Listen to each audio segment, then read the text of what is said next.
अस्सलाम वालेकुम व्यूअर्स। आज की वीडियो में 10th क्लास के स्टूडेंट्स के लिए लेकर आए हैं फेडरल बोर्ड के। ठीक है, इनके बोर्ड के जिनके आजकल पेपर्स हो रहे हैं। तो थ्योरी तो मोस्टली बच्चे कर लेते हैं, लेकिन मैं जो हूँ वो न्यूमेरिकल्स जो है वो बच्चों को करवाऊँगा। और आप लोगों को ये भी पता है कि इस दफ़ा एसएलओ बेस्ड एजुकेशन है, तो आपकी जो पंजाब की बुक है ये वाली, इसके न्यूमेरिकल्स तो आपके कोर्स वर्क में थे ही, वो तो टीचर्स ने आपको करवा दिए होंगे। लेकिन जो आपकी जो बुक दूसरी आपको बताई गई थी नेशनल बुक फाउंडेशन वालों की, ठीक है, इस बुक के न्यूमेरिकल्स आप लोगों ने नहीं देखे होंगे, मोस्टली बच्चों ने नहीं किए होंगे। और फेडरल बोर्ड जो है वो यही कह रहा है कि आप जिसको आप आउट ऑफ कोर्स कहते हैं, तो वो पेपर्स एसएलओ बेस्ड देने का मतलब ही ये होता है कि वो किसी और बुक से दे देते हैं न्यूमेरिकल्स। न्यूमेरिकल होता ईजी है, बट आप लोगों ने प्रैक्टिस नहीं की होती, तो आप लोगों को मुश्किल लग रहा होता है। ठीक है, तो आप फिर कहते हैं कि आउट ऑफ कोर्स आया। तो मैं रील क्विक लेके चलूँगा इस बुक के न्यूमेरिकल्स को। ठीक है, तो थोड़े थोड़े न्यूमेरिकल्स हैं, इतने ज़्यादा नहीं हैं इस बुक में। तो सबसे पहले हम स्टार्ट डायरेक्ट करते हैं। तो बिस्मिल्लाहिर्रहमानिर्रहीम। तो सबसे पहले न्यूमेरिकल आप लोग देखें पहले, उसमें क्या कह रहा है, अ simple pendulum has time period of 2 second. ठीक है, यानी टाइम पीरियड एक सिंपल पेंडुलम का 2 सेकेंड है। और ऐसे पेंडुलम को जिसका टाइम पीरियड 2 सेकेंड होता है उसको हम क्या नाम देते हैं, सेकंड पेंडुलम। तो फिर ऐसा पेंडुलम जिसका टाइम पीरियड 3 सेकेंड होगा उसको हम नाम देंगे थर्ड पेंडुलम। तो इसमें आपने करना क्या है न्यूमेरिकल में, आगे वो कह रहा है कि find the length of second pendulum on earth and on moon. मतलब अर्थ और मून के ऊपर उसने आपको ये बोला, अगर टाइम पीरियड 2 सेकेंड ही रहता है, दोनों में सेम टाइम पीरियड रहेगा, तो आप फाइंड क्या करें कि हमें कितना लेंथ रखनी पड़ेगी उस पेंडुलम की अर्थ के ऊपर और मून के ऊपर, जबकि आपको इस ग्रेविटी ऑफ मून कितनी है, अर्थ की ग्रेविटी का 6 गुना कम, यानी 1.6 metre per second square moon की ग्रेविटी गिवन है। ठीक है, तो ये डाटा यहाँ पे लिख लेते हैं सबसे पहले। जैसे मैंने लिख लिया, time period on earth and time period on moon is 2 second.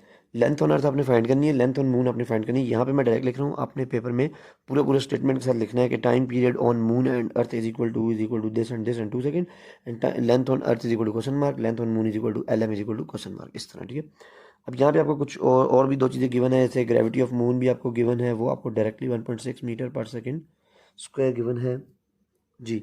और ग्रेविटी ऑफ अर्थ आपको खुद से याद रखनी है, जो कि वैसे तो 10 होती है, आप 9.8 मीटर पर सेकंड स्क्वायर लें तो ज़्यादा बेहतर है, आपका आंसर ज़्यादा एक्यूरेट आएगा। ठीक है, पर 9th लेवल में हम लोग इसको 10 ही लेते हैं।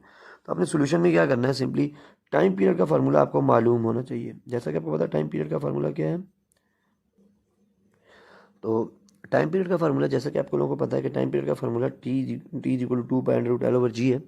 तो अगर आप यहाँ पे अर्थ की बात करते हैं तो आप सिंपली क्या करेंगे, आप लिख सकते हैं, और for earth time period on earth will be equal to 2 pi, क्योंकि ये कांस्टेंट ही है तो ये अर्थ के लिए भी सेम ही रहेगा, length on earth and gravity on earth, under root के अंदर ये आ जाएगा आपके पास। ठीक है, आपने सिंपली क्या करना है, इसके अंदर वैल्यूज पुट करनी है और अपनी लेंथ ऑन अर्थ फाइंड कर लेनी है। तो किस तरह करेंगे, यहाँ पे time period on earth 2 second, 2 pi under root के अंदर अपनी लेंथ ऑन अर्थ तो फाइंड करनी है।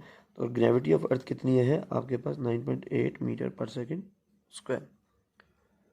ठीक है, अब आप दोनों साइड स्क्वायर लेंगे, यहाँ पे क्या हो जाएगा 4 सेकेंड, यहाँ पे 4 पाई स्क्वायर, और ये अंडर रूट आपका ख़त्म हो जाएगा ग्रेविटी ऑन मून। ठीक है, सॉरी, जो कि वैल्यू है ग्रेविटी ऑफ अर्थ, जो कि उसकी वैल्यू है 9.8 metre per second square as unit. ठीक है, अच्छा आपने आगे कैलकुलेटर से सॉल्व करेंगे, आप 9.8 इधर आके मल्टीप्लाई हो जाएगा, 4 से कट जाएगा, यहाँ पे मीटर पर सेकेंड स्क्वायर लिख दें, तो ये इधर जाके आप जब मल्टीप्लाई होगा तो 9.8 मीटर पर सेकेंड स्क्वायर, ये वाला second square is equal to, और ये पाई स्क्वायर को तो ला के डिवाइड कर दें, is equal to pi square, तो आपके पास लेंथ ऑन अर्थ आ जाएगी। बाकी ये पर सेकेंड स्क्वायर से कट जाएगा, 9.8 मीटर को जब आप पाई स्क्वायर से डिवाइड करेंगे तो आपके पास लेंथ ऑन अर्थ क्या आएगी आपके पास, तो आपके पास लेंथ ऑन अर्थ आ जाएगी। ठीक है, तो इसकी जो भी वैल्यू आती है वो आप लिख दें। सिमिलरली इसी तरह आप जब आप मून के लिए करेंगे तो यहाँ पे आप gravity time period of moon, जो कि अगेन 2 सेकेंड ही होगा, लेंथ ऑन मून और ग्रेविटी ऑफ मून पुट करेंगे, और ग्रेविटी ऑफ मून की जो वैल्यू आपको दी हुई है 1.6 वो पुट करेंगे यहाँ पे आप। तो जब 1.6 को आप पाई स्क्वायर से डिवाइड करेंगे तो आपके पास लेंथ ऑन मून आ जाएगा। ठीक है, तो इसको आप इस तरह सॉल्व कर लीजिएगा। नेक्स्ट न्यूमेरिकल पर जाते हैं। बिस्मिल्लाहिर्रहमानिर्रहीम। अब न्यूमेरिकल नंबर 2 देखते हैं, इसमें क्या कह रहे हैं। A simple pendulum has time period of 5 second. ठीक है, what should be length of pendulum on moon to have same time period. ठीक है, यानी वो कह रहा है कि सिंपल पेंडुलम का टाइम पीरियड जो 5 सेकेंड है अर्थ के ऊपर, तो कहना ये चाह रहा है कि बताएं मून के ऊपर, ठीक है, उसकी क्या लेंथ रखेंगे कि उसका टाइम पीरियड मून पर भी उतना ही आए जितना अर्थ पर आए, यानी कि 5 सेकेंड ही आए। जबकि उसने कह दिया कि ग्रेविटेशनल एक्सेलरेशन ऑफ मून जो है 1.6 है, ठीक है, अर्थ के रिस्पेक्टिवली। तो सिंपली डाटा में ये दे रहा है आपको, वो न्यूमेरिकल 10.2 हो गया। डाटा में वो आपको ये बता रहा है कि टाइम पीरियड जो है अर्थ के ऊपर वो 5 सेकेंड्स है और हमें मून के ऊपर भी इतना ही टाइम पीरियड चाहिए। ठीक है, तो सेम टाइम पीरियड मून के ऊपर भी हासिल करने के लिए हमें कितनी क्या रखनी पड़ेगी, लेंथ क्या रखनी पड़ेगी पेंडुलम की, यानी मून के ऊपर पेंडुलम की लेंथ हमें क्या रखनी पड़ेगी। अच्छा, जबकि ग्रेविटी क्या दी गई है आपको मून की, अर्थ की ग्रेविटी का 1/6 टाइम, जो कि आपको again 1.6 metre per second square ही मिलेगा जब हम कैलकुलेटर से सॉल्व करेंगे। ठीक है, तो सॉल्यूशन पर आ जाते हैं।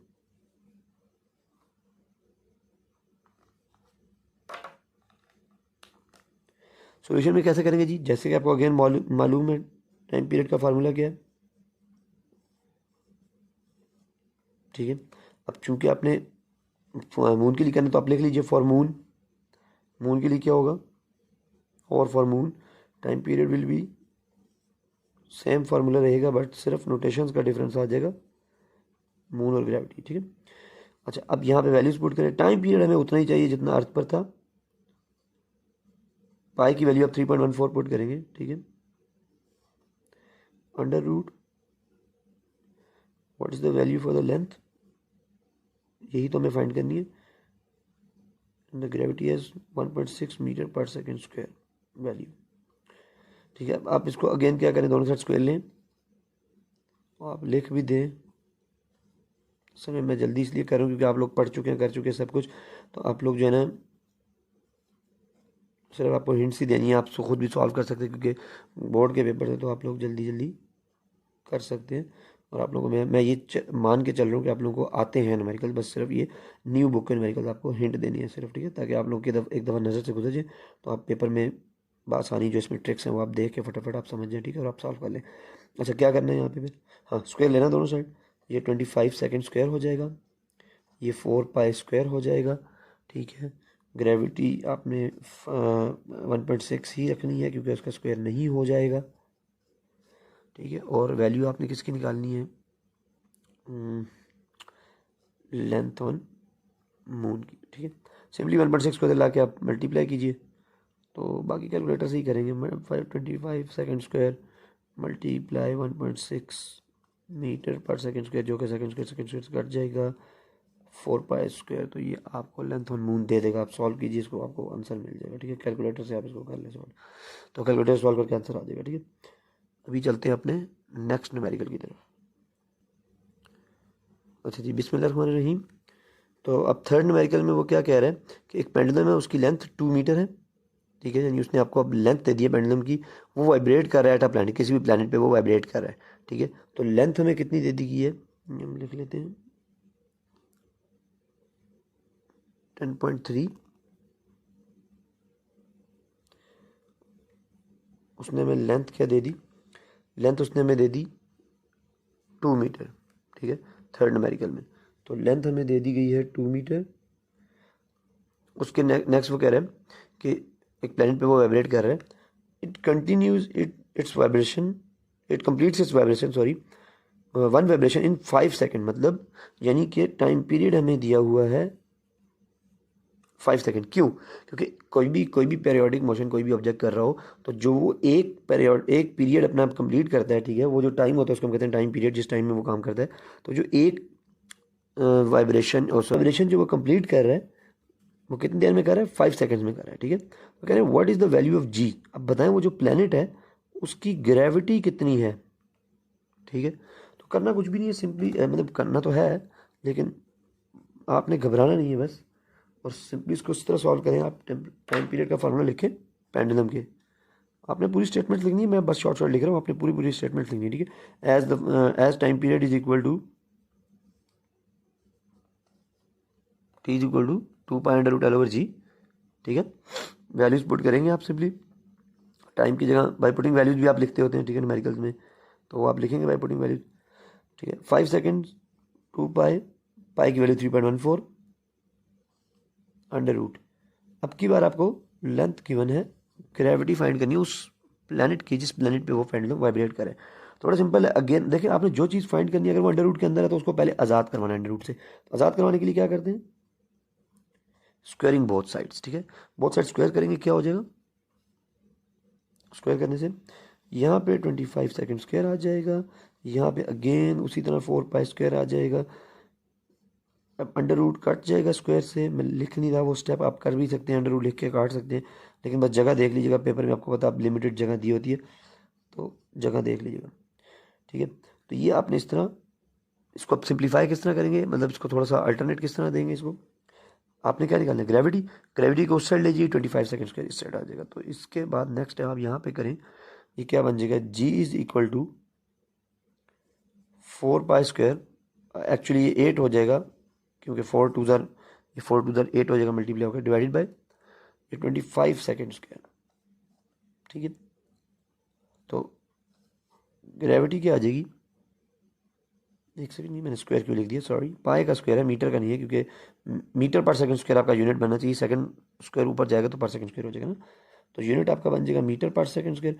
बाकी इन सारी मैथमेटिकल वैल्यूज़ को आप सॉल्व करें तो कोई भी आपके पास आंसर आ जाएगा ग्रेविटी का, वो उस प्लैनेट की ग्रेविटी होगी जिस प्लैनेट के ऊपर वो और जो पेंडुलम में आपका वो वाइब्रेट कर रहा है, ठीक है। तो अब चलते हैं नेक्स्ट न्यूमेरिकल की तरफ।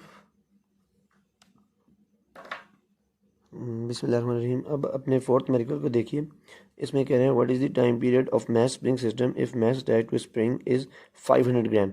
यानी आपसे टाइम पीरियड पूछा जा रहा है, मैस अटैच टू स्प्रिंग का केस है, अब आपसे टाइम पीरियड पूछा जा रहा है किसका, जिसमें 500 मैस अटैच है उस स्प्रिंग के साथ, जबकि उसका स्प्रिंग का जो स्प्रिंग कांस्टेंट है वो आपको कितना दिया गया है, 20 न्यूटन पर मीटर, ठीक है। 20 न्यूटन पर मीटर आपको के दिया गया है स्प्रिंग कांस्टेंट, ठीक है। तो ये मैं डाटा लिख चुका हूँ।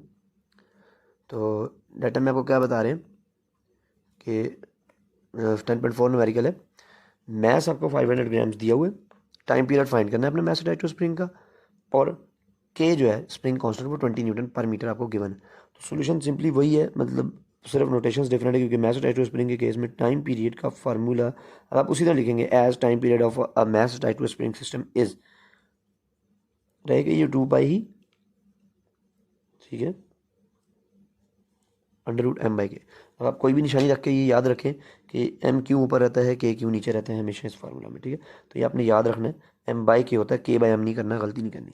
अच्छा, तो अब इसमें सिंपली आपने क्या करना है, ये तो बहुत ही सिंपल है, तो पिछले वाले तो काफ़ी सिंपल है। आपने सिंपली 3.14 इस दौरी में वैल्यू पुट कर देता हूँ, ठीक है। मैस आपको गिवन है 0.5 kg, स्प्रिंग कांस्टेंट की आपको गिवन है 20 न्यूटन पर मीटर। मुझे करने की कुछ ज़रूरत तो नहीं है, खैर आपने कैलकुलेटर से ही सॉल्व करना है और आपने आंसर निकालना है। मैं यूनिट न्यूटन किसके बराबर है, केजी मीटर पर सेकंड स्क्वायर के, और ये वाला मीटर ये रहा, ठीक है। आपने करना क्या है, इस न्यूटन की जगह आपने ये लिख दिया, केजी पर केजी से कट जाएगा, ये मीटर, सॉरी ये तो पर मीटर है, पर मीटर, ये पर मीटर इस मीटर से कट जाएगा, तो आपके पास क्या बचेगा, जस्ट पर सेकंड स्क्वायर बचेगा। ये पर सेकंड स्क्वायर ऊपर ही चला जाएगा, ये इसको मैं मल्टीप्लाई कर देता हूँ 6.28 अंडर रूट के अंदर 0.5 का मतलब होता है 1/2, तो ये 1/40 हो जाएगा। खैर आप यूँ ना करें, आप एक काम करें, इसको 0.5 को 20 से डिवाइड कर दें, पहले 0.5 को 2 से डिवाइड करें, 0.25 आएगा, जब 0 कैलकुलेटर से कीजिएगा बहरहाल आप। और ये जो सेकंड स्क्वायर था ये ऊपर जाके सेकंड स्क्वायर बन जाएगा, ठीक है। अच्छा, तो टाइम पीरियड क्या आ जाएगा, सेकंड स्क्वायर का जब अंडर रूट लेंगे तो सेकंड आ जाएगा। 6.28 को अंडर रूट 0.025 से मल्टीप्लाई करवाइए, तो ये भी 25 का अंडर रूट 5 होता है, तो 0.0025 का अंडर रूट क्या हो जाएगा, मतलब जो भी कैलकुलेटर से आप कर लीजिए, तो आपका कोई भी टाइम पीरियड का आंसर आ जाएगा। तो वो टाइम पीरियड उस पेंडुलम का, sorry mass attached to spring जो है ना, mass attached to spring system का होगा, ठीक है। तो आप क्यों करें कि जब मैं न्यूमेरिकल सॉल्व कर लेता, तो आप इसका स्क्रीनशॉट ले लिया करें या वीडियो पॉज करके फटाफट अगर आपने लिखना है तो कहीं पे लिख लीजिए, अदरवाइज़ ये है कि स्क्रीनशॉट ले लें। राइटिंग पे मेरी कॉम्प्रोमाइज़ करना है, आपने राइटिंग मेरी बहुत गंदी, आई नो दैट। हाँ जी, तो बिस्मिल्लाहिर्रहमानिर्रहीम, 5वें न्यूमेरिकल की तरफ जाते हैं। कहते हैं जी, if 10th waves are produce in a long stretch string if of length 1 metre, कि एक 1 मीटर की लेंथ की स्ट्रिंग है, उसके ऊपर 10 वेव्स प्रोड्यूस की जा रही हैं, जबकि वो मांग क्या रहा है आपसे कि वेवलेंथ ऑफ द वेव आप उसको बताएं। ठीक है, what is the wavelength of the wave, what will be the frequency of the wave, और फ्रीक्वेंसी भी मांग रहा है, बी पार्ट समझे आप इसको। ठीक है, if speed of waves is 12 metre per second, तो डाटा हमने लिख लिया। नंबर ऑफ वेव्स आपको गिवन है 10, लेंथ लेंथ आपको उसने दिया है 1 मीटर की स्ट्रिंग, वेवलेंथ आपसे वो मांग रहा है लेमडा, आपने इंग्लिश में पूरा लिखना है। ठीक है, wavelength is equal to lambda is equal to question mark. Speed आपको दिया 12 मीटर पर सेकंड, और वो कह रहा है फ्रीक्वेंसी भी बताएं। तो उसको हम दो पार्ट्स में करेंगे। सबसे पहले हम क्या करते हैं, सबसे पहले हम इस तरह करते हैं कि हम कहते हैं as length is equal to, इस नंबर ऑफ वेव्स को भी एन कह लें, एन लेमडा। ठीक है, L is equal to n lambda. तो हमें ये मालूम है कि 1 मीटर के ऊपर 10 वेव्स बनी, एन हमारा क्या है 10, तो हमने वेवलेंथ निकालनी। तो वेवलेंथ आपको पता है मीटर्स में होती है, 10 को ला के डिवाइड करें, 1 डिवाइडेड बाई 10 मीटर्स, तो आपके पास वेवलेंथ कितनी आ जाएगी 0.1 मीटर। ठीक है, और ये कॉमन सेंस से आप करें तब भी आपको पता चल रहा है कि अगर 1 मीटर के ऊपर 10 वेव्स बन रही हैं, ठीक है, 1 मीटर की लेंथ के ऊपर 10 वेव्स बन रही हैं, तो इसका मतलब ये है कि एक वेवलेंथ कितनी होगी 0.1 मीटर होगी। ठीक है, बहरहाल बी पार्ट पे जाते हैं अपने। बी पार्ट में हमने क्या करना है, बी इसको एक कहना था। ठीक है, अच्छा बी पार्ट हमारा क्या बनेगा, यहाँ पे हमने किसको किस बी पार्ट में हमने क्या फाइंड करना है, फ्रीक्वेंसी। तो हमें जैसा कि पता है फ्रीक्वेंसी वेवलेंथ और उसके स्पीड के रिलेशन से v इज इक्वल टू क्या होता है एफ लेमडा। ठीक है, अब आपने क्या फाइंड करना है फ्रीक्वेंसी, तो आप क्या करेंगे और f is equal to v by lambda. तो v आपको गिवन है, लेमडा आपने कितना फाइंड कर लिया 0.1 मीटर। तो जब आप इसको 12 × 10⁻⁴ करेंगे, ठीक है, तो 120 हर्ट्ज फ्रीक्वेंसी आ जाएगी। क्यों, क्योंकि मीटर मीटर से कट जाएगा, पर सेकंड आपको पता है हर्ट्ज के बराबर होता है। तो आपके पास कितनी वैल्यू आ जाएगी 0.1 को जब ऊपर लेकर जाएंगे 1/10, 10 × 12, तो ये आपके पास फ्रीक्वेंसी आ गई 120 हर्ट्ज। ठीक है, तो ये आपका था 5th न्यूमेरिकल। 2 न्यूमेरिकल्स आपके रह गए, उनकी तरफ चलते हैं। इसका स्क्रीनशॉट ले लें या इसको नोट डाउन कर लें वीडियो पॉज करके। तो बिस्मिल्लाहिर्रहमानिर्रहीम, अब 6th न्यूमेरिकल आप अपना देखें, कह रहे in a ripple tank of length 1.6 metre, यानी रिपल टैंक है उसकी लेंथ 1.6 मीटर है। ठीक है, उसमें जो एक वेव है वो 2 सेकेंड्स के अंदर अंदर इस लेंथ को कवर कर रही है। अब ये जो 2 सेकेंड्स के अंदर अंदर एक वेव लेंथ है जो एक एंड से दूसरे एंड तक फॉर एग्जांपल जा रही है एक रिपल टैंक के अंदर। ठीक है, तो ये जो एस होगा ना, ये जो 1.6 होगा ना, इसको आप डिस्टेंस भी ले सकते हैं लेंथ की बजाय। ठीक है, डिस्टेंस जो वेव कवर करेगी, और ये टाइम है ना, ये वो टाइम पीरियड नहीं है जिसमें एक वेव कंप्लीट हो रही है। ठीक है, ये बल्कि टोटल टाइम है जिसमें 1.6 मीटर डिस्टेंस कवर कर रही है एक वेव। ठीक है, तो इसको स्मॉल टी लेंगे, कैपिटल टी नहीं लेंगे, टाइम पीरियड नहीं है ये। ठीक है, एक तरह से आप और भी इस चीज़ को देख सकते हैं कि इसको स्मॉल टी लेंगे, क्यों, क्योंकि आगे चल के आपको न्यूमेरिकल में देखेगा कि उसने टाइम पीरियड आपसे मांगा हुआ है वेव का। ठीक है, वो आपने एक फाइंड करने, तो आपको ये डाटा में ही पता चल गया। दूसरी बात, वो आपको आगे क्या कह रहे हैं कि 2 कंसेक्यूटिव क्रस्ट्स के दरमियान, सॉरी ट्रफ्स के दरमियान 20 सेंटीमीटर का डिफरेंस है। इस बात का मतलब क्या है कि वो जो वेव प्रोड्यूस हो रही है उसमें कंसेक्यूटिव डिस्टेंस, कंसेक्यूटिव ट्रफ्स के दरमियान कितना डिस्टेंस है 20 सेंटीमीटर का। और आपने ये डेफिनेशन पढ़ रखी है कि the distance between 2 consecutive crests और troughs is known as wavelength. ठीक है, तो ये आपको क्या दिया हुआ है, वेवलेंथ दी हुई है 20 सेंटीमीटर, जिसको आप सेंटी की जगह 1/10 की पावर -2 यानी 1/100 लिख लेंगे, जो कि 0.2 मीटर बना देगी। ठीक है ना, लेंथ को, उसको सॉरी वेवलेंथ को। और आपने क्या निकालनी है एक और चीज़, find the number of waves. तो नंबर ऑफ वेव्स और frequency and time period of the waves, यानी आपने 3 चीज़ें निकालनी है। ठीक है, फ्रीक्वेंसी भी, टाइम पीरियड भी, और नंबर ऑफ वेव्स भी। ठीक है, तो इसको सी लिख देते हैं, इसको बी लिख देते हैं। बस सबसे पहले देखिए, आपको अभी एक फार्मूला बताया था मैंने, ठीक है, कि जैसा कि हमें मालूम है एल लिखें या एस लिखें, एल इज इक्वल टू क्या होगा, एन लेमडा, मतलब जो टोटल लेंथ होगी उसमें एन नंबर ऑफ वेवलेंथ्स आ रही होंगी। तो यहाँ पे वेवलेंथ्स कितनी आ रही है अब आपने वो फाइंड करना है। तो यहाँ पे अगर आपने एन फाइंड करना होगा तो ये लेमडा उधर जाए क्या हो जाएगा, एल के नीचे डिवाइड हो जाएगा। तो सिंपली अब आप क्या करेंगे, आप ये कहेंगे 1.6 मीटर के ऊपर अगर मैं 0.0.2 की बहुत सारी वेव्स बनाऊँ तो ये मीटर मीटर से कैंसिल होने के बाद मुझे कितनी नंबर ऑफ वेव्स मिलेंगी। अब 1.6 को 0.2 से डिवाइड कीजिए, इसको आप 16/10 लिख सकते हैं, इसको आप 2/10 लिख सकते हैं, 10 से कट जाएगा, 16 डिवाइडेड बाई 2 आपके पास क्या आ जाएगा 8। तो 8 वेव्स, खैर आपको लिखने की जरूरत नहीं है वेव्स, क्योंकि इस एन का मतलब ही क्या है, नंबर ऑफ वेव्स। तो number of waves is equal to 8 waves आ गई आपके पास, ठीक है। अच्छा, बी पार्ट में क्या करेंगे, बी पार्ट में आपने टाइम पीरियड निकालना है। तो उसके लिए आसानी ये है कि सॉरी, बी पार्ट में हमने फ्रीक्वेंसी निकालनी, तो उसके लिए क्या करना है आपने, हमें ये मालूम है बात कि as we is equal to F lambda, ठीक है। लेमडा भी आपको पता है, v is equal to S by t लिख देते हैं। तो इस एस बाई टी को उठा के इस इक्वेशन में पुट करेंगे, सो क्या हो जाएगा आपके पास कि वी की जगह क्या आ जाएगा, एस बाई टी। तो S by T will be equal to, या आप यूँ भी कह सकते हैं, since both equations are equal to V, या आप यूँ कहें कि as we is equal to F lambda और V is equal to S by T, so S by T will be equal to F lambda, यानी दोनों we के बराबर है तो दोनों आपस में ही बराबर है, कौन, एफ लेमडा और एस बाई टी, ठीक है। और आपने यहाँ से क्या निकालना है, एफ, ठीक है। तो लेमडा इधर आगे क्या हो जाएगा, डिवाइड, और f is equal to S by lambda t, ठीक है। अब इसमें हमने करनी है वैल्यूज पुट, तो यहाँ पे कर लेते हैं।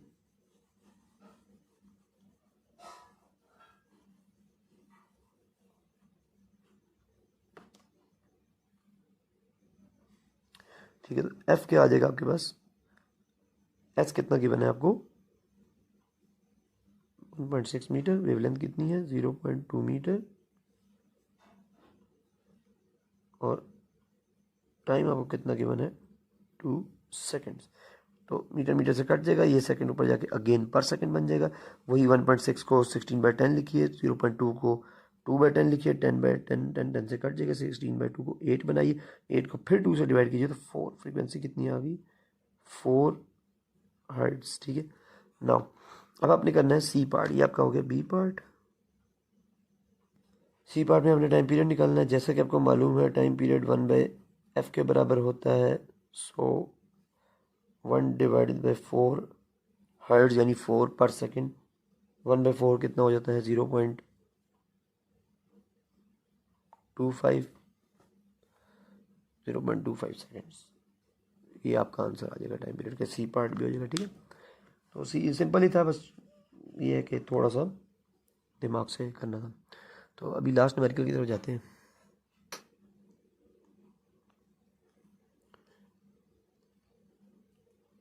हाँ जी, बिस्मिल्लाहिर्रहमानिर्रहीम। लास्ट न्यूमेरिकल अपना देखते हैं, बहुत ही ज़्यादा ट्रिकी स्टेटमेंट के साथ गिवन है आपको, calculate the frequency of red light. और मैं आपको एक और बात बता दूँ वही न्यूमेरिकल करने से पहले, कि बोर्ड में इस दफ़ा ऐसी स्टेटमेंट्स आ रही हैं जिसमें बहुत ज़्यादा ट्रिकी जो वो है वर्ड्स यूज़ हुए हैं, ठीक है। मतलब आपको डाटा गिवन है लेकिन आपको समझ नहीं आ रही कि कैसा डाटा आपने जो है वो फाइंड करना स्टेटमेंट से। तो अभी लास्ट न्यूमेरिकल देखते हैं, और इसको भी एक तरह से इंपॉर्टेंट आप लोग मार्क कर लें, बहुत ज़्यादा इंपॉर्टेंट, ठीक है। बाकी ऊपर वाले तो सिंपल ही थे, जैसे आपने अपनी पंजाब टेक्स्ट बुक के की हैं, ठीक है। ये नेशनल बुक के भी ऐसे ही वैसे ही थे बाकी। अच्छा, calculate the frequency of red light, ठीक है, calculate the frequency of red light of wavelength इतने नैनोमीटर। तो आपको इसका मतलब ये है कि वेवलेंथ दी हुई है और फ्रीक्वेंसी फाइंड करने का बोल रहे हैं, दो चीज़ें हो गई। इन वैक्यूम, वैक्यूम में ये काम करना है। तो मैं क्यों कह रहा हूँ इसको ये ट्रिकी है या इंपॉर्टेंट है, देखें आपको ये बात पता है फ्रीक्वेंसी फाइंड करनी, ठीक है। वेवलेंथ आपको दी हुई है, वेवलेंथ आपने सिंप्लीफाई कर ली 700 नैनोमीटर में, 700 को 7 × 10⁻² लिख लिया 100 की जगह, और नैनो की जगह 10⁻⁻9 प्रीफिक्स आपने उसका मल्टीप्लायर पुट कर दिया 10⁻⁻9 मीटर्स, ठीक है। अब क्या करना है, अच्छा इन दोनों को पावर को -9 + 2 -7, तो ये आपने लिख दिया साइंटिफिक नोटेशन के अंदर। अब करना ये आपने स्टेटमेंट को देखते हुए ये समझना है कि वैक्यूम में जब वो कह रहे हैं कि वैक्यूम में स्पीड ऑफ लाइट जो है वो क्या है, हमें पता है ये बात, हमें मतलब बताई गई थी कि वैक्यूम में all electromagnetic waves have same speed, ये हमने एमसीक्यूज भी किया हुआ है, ठीक है। तो कितनी स्पीड होती है वो, 3 × 10⁸। वैसे तो एक्चुअली वो 2.97 होती है, लेकिन हम उसको मतलब 2.8 के करीब होती है, 2 कहीं पे कुछ है कहीं पे कुछ है, लेकिन हमने उसको कितनी ली, 3 × 10⁸। ये राउंड ऑफ हमने किया है 9th-10th के लेवल पे, ताकि ये हमारे लिए आसानी से सिंप्लीफाई हो सके, ताकि हम इसको मैथमेटिक्स को सिंपली डील कर सकें अपने न्यूमेरिकल्स में, ठीक है। तो ये हमने स्पीड खुद से लेट करनी है, क्योंकि इन ऑल इलेक्ट्रोमैग्नेटिक वेव्स, यानी लाइट भी एक इलेक्ट्रोमैग्नेटिक वेव है ना, रेड कलर की लाइट इलेक्ट्रोमैग्नेटिक वेव होगी, तो all electromagnetic waves have same speed in vacuum, ठीक है, जो कि कितनी है 3 × 10⁸ मीटर पर सेकेंड। तो सोल्यूशन में आप क्या करेंगे, बहुत ही सिंपल रह गया। देखा, अब जिसको स्टेटमेंट ही ना समझ आई, ठीक है ना, तो कैसे करेगा जबकि ये इतना सा न्यूमेरिकल है। बस v = f लैम्डा, और इसको चलो यहीं पे रेड लिख दो, f निकालना है आपने, तो v/λ रेड। v कितना है, और इलेक्ट्रोमैग्नेटिक, चाहे कोई भी कलर की लाइट होती है, यहाँ पे आपको किसी और कलर के साथ भी दिया जा सकता है ये न्यूमेरिकल, ठीक है, लेकिन उसकी इवन आपको अगर ये लोग न्यूमेरिकल दे दें बोर्ड वाले, उसके साथ इंफ्रारेड के साथ, रेडियो वेव्स के साथ, माइक्रोवेव्स के साथ, किसी के साथ भी दे दे, सारी माइक्रोवेव्स की स्पीड इतनी होती है वैक्यूम में, ठीक है, सारी इलेक्ट्रोमैग्नेटिक वेव्स की, एक्सरेज, गैमा रेज, कोई भी दे दे वो आप, ठीक है। आपको बस वो वेवलेंथ आपको बताएंगे, फ्रिक्वेंसी पूछेंगे या फ्रिक्वेंसी देंगे, वेवलेंथ पूछ लेंगे, कोई भी एक काम वो कर सकते हैं। बस अब आप यहाँ पे सिंपली 10⁻⁻7 पुट करें, मीटर मीटर से कैंसिल आउट हो जाएगा, -7 ऊपर जाके +7 हो जाएगा, 3/7 × 10⁻15 पर हर्ट्ज मतलब पर सेकंड को हम क्या लिख देते हैं, हर्ट्ज लिख देते हैं। तो अगर आप अपना कैलकुलेटर इस्तेमाल करेंगे तो आपको पता है, वैसे अगर आप ज़बानी करना चाहते हैं तो वैसे आपको पता है 3/6 जो होता है वो आपके पास क्या होता है 1/2, यानी 0.5, ठीक है। तो 3/7 है तो 0.5 से थोड़ा कम होगा, 0. देख लें आप, जितना भी आता है आपके पास 0.4 तकरीबन, बस कैलकुलेटर से कीजिएगा। तो इसको यूँ भी लिख सकते हैं, और अगर आपने इसको मज़ीद बेहतर तरीके से तो साइंटिफिक नोटेशन में 4 × 10⁻14 हर्ट्ज, तो ये आपकी फ्रिक्वेंसी होगी। तो ये इतना सिंपल सा न्यूमेरिकल था कैलकुलेटर की, कैलकुलेटर की तरह करेंगे, कैलकुलेटर को यूज़ करके करेंगे, सॉरी, तो ये बहुत ज़्यादा सिंपल हो जाएगा। और बस वीडियो ज़्यादा लंबी नहीं करते, आप अपने न्यूमेरिकल इसका स्क्रीनशॉट ले लें, आपने लेना तो, और जो है आप अपने दूसरी बुक के न्यूमेरिकल्स भी करें, इस बुक के न्यूमेरिकल्स भी देखें, मैं बाकी चैप्टर के न्यूमेरिकल्स भी आपको अपलोड कर देता हूँ। और good luck for your papers, thank you very much.